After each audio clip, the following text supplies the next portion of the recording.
ઉપલેટામાં જીવ સાર્થક ફાઉન્ડેશન દ્વારા વિશ્વ ચકલી દિવસની ઉજવણી કરવામાં આવી।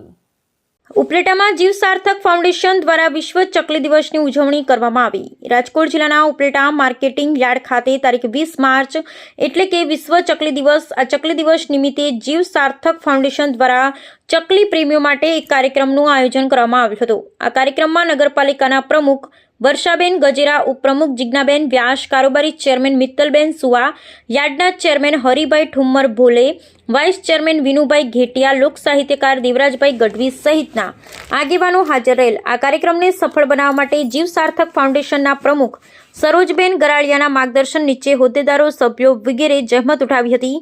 તેમજ આ જીવ સાર્થક સંસ્થા દ્વારા રખડતા બીમાર પશુ પક્ષીઓની સારવાર માટે અને એમના હિત માટે કાર્ય કરે છે અને અબોલ જીવ જેનો કોઈ જ નથી, નિરાધાર, જે અસહાય છે, જેમની મદદ કરવાની કોશિશ કરવામાં આવે છે કે રસ્તા પર રખડતા જીવો જેમ કે કૂતરાઓ, બિલાડીઓ, કબૂતર, પોપટ, ચકલી જેવા અનેક પક્ષીઓ જેમની પાસે ઘર નથી, જમવાની વ્યવસ્થા નથી, ઠંડી, ગરમી, વરસાદમાં જેની ઉપર છત નથી, પોતાની તકલીફ કોઈને કહી શકતા નથી, એમનું ધ્યાન રાખવાવાળું કોઈ નથી, તેવા જીવોની ભલાઈ માટે આ સંસ્થા કાર્ય કરે છે। અમુક સારવાર ઉપલેટામાં શક્ય નથી હોતી, તો એવી પરિસ્થિતિમાં તેમને પ્રાઇવેટ વાહનમાં બાંધી અને જૂનાગઢ સારવાર માટે પણ લઈ જવામાં આવે છે। આ સંસ્થાના લાભાર્થે ઘણીવાર સેવાના કાર્યક્રમ કરવામાં આવે છે। જય શ્રી કૃષ્ણ। મારું નામ માધુરી દિલીપભાઈ સુવા છે। હું જીવ સાર્થક ફાઉન્ડેશનની મેમ્બર છું। આજે મહાન આગેવાનો અને ઘણા બધા મહેમાનોની ઉપસ્થિતિમાં વિશ્વ ચકલી દિવસ નિમિત્તે અમારી સંસ્થાએ એક કાર્યક્રમનું આયોજન કર્યું હતું। અમારી સંસ્થાના લાભાર્થે કાર્યક્રમનું આયોજન કર્યું હતું। આ કાર્યક્રમનો મુખ્ય હેતુ અમારી સંસ્થામાં ઘટતી વસ્તુઓ અને સુવિધાઓ પૂરી પાડવાનો હતો। અમારી જીવ સાર્થક સંસ્થા નિરાધાર, બીમાર, રખડતા પશુ પક્ષીઓની સારવાર કરે છે। નિરાધાર રખડતા પશુ પક્ષીઓના હિત માટે બનતા પ્રયાસો કરી રહી છે। આજે ઉપલેટાના આંગણામાં જીવ સાર્થક ફાઉન્ડેશનના ઉપક્રમે કરુણાધામ સુંદર મજાની અમારી સંસ્થા છે। અમારી ત્રણેય દીકરીઓ ચલાવે છે। સેજલ હોય, મયુરી હોય, માધવી હોય અને એની સાથે જોડાયેલા ઘણા મિત્રો છે, સેવાભાવી, બધાના નામ લઈએ તો લિસ્ટ મોટું થાય। એક એવી સંસ્થા ઉપલેટામાં અમારે ખૂટતી હતી, અબોલ પશુ, અબોલ જીવ, જેની સેવા એવી સેવા કરે છે કે આપણે જોઈ પણ ન શકીએ। એટલે આજે વિશ્વ ચકલી દિવસ હતો।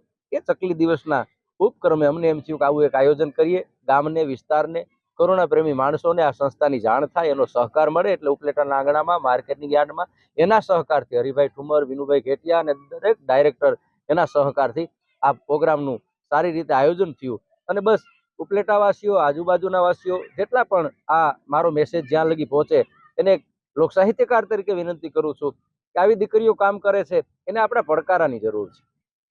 બીજું કંઈ આપીએ કે ના આપીએ, એની સેવાને બિરદાવશું ને તો એને એમ થાય કે અમે જે કાંઈ કરીએ છીએ એની નોંધ છે એ લે છે। બાકી તો અસ્તિત્વગત આ બધી વ્યવસ્થા હોય છે, એની વ્યવસ્થા કોક આવશે, કોકને મોકલશે। એટલે તમે આ સંસ્થાની મુલાકાત લેજો।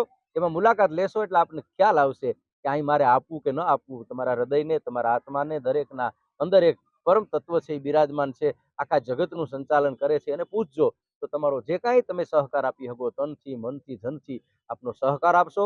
આ સંસ્થાની મુલાકાત લેજો। ઉપલેટામાં ઘણી બધી સંસ્થાઓ છે, તો હું એવું ઈચ્છું કે આ આપણા ગામમાં આ સંસ્થા પણ કાર્યરત થાય અને અબોલ પક્ષીઓ, અબોલ પક્ષીઓ જેનું કોઈ નથી, જેની પીડા સમજે એવી દીકરીઓ આજે મેદાનમાં આવી છે, તો એને હૂંફ મળે, એને પડકારો મળે। તો આપણી બધાની ફરજ છે કે આપણે એને જે કાંઈ મારાથી તમારાથી મદદ થાય એટલી મદદ કરીએ।